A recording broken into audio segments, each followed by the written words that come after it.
Sauropods, the great big long-necked, long-tailed dinosaurs. When people think of big critters, these are what they're thinking of. We've heard a lot this week about Apatosaurus. Or is it Brontosaurus? I don't know. Fortunately, we have a sauropod expert on staff, and today I'm featuring my interview with him where he'll clear it all up for us.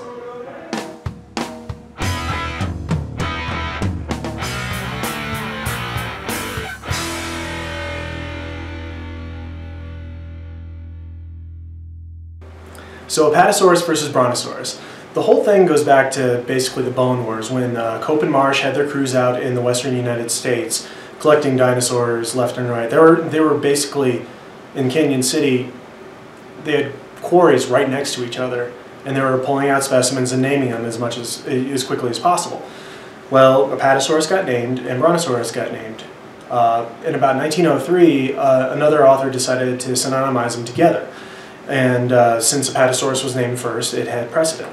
And so technically we weren't supposed to use Brontosaurus anymore. The name Brontosaurus just kind of rolls off the tongue. People like it, they think thunder lizard is pretty cool, and so it maintained use throughout all these years, even after the animal was synonymized with Apatosaurus.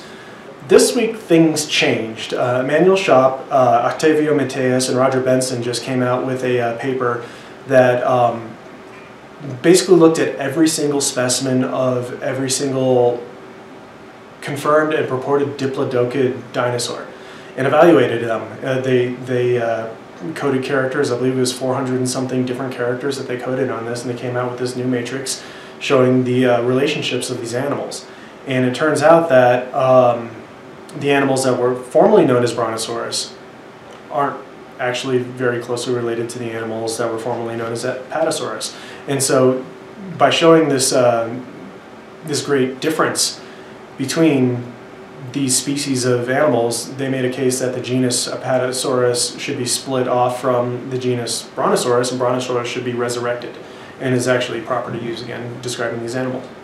This phylogenetic analysis looked at it and said, well, these are very distinct differences in the vertebral column, and the differences in the shoulder blades, and the differences in the pelvic girdles of the animal too. So yeah, if you had two mounted skeletons of a Brontosaurus and a Apatosaurus next to each other, I mean, they're both big sauropods, but if you looked really closely, you would be able to tell the difference. You would be able to see that the Apatosaurus is actually way heavier built. It's got like this huge trunk-like neck compared to Brontosaurus. Brontosaurus, even though it's got a big trunk-like neck too, comparatively it's a lot more slender.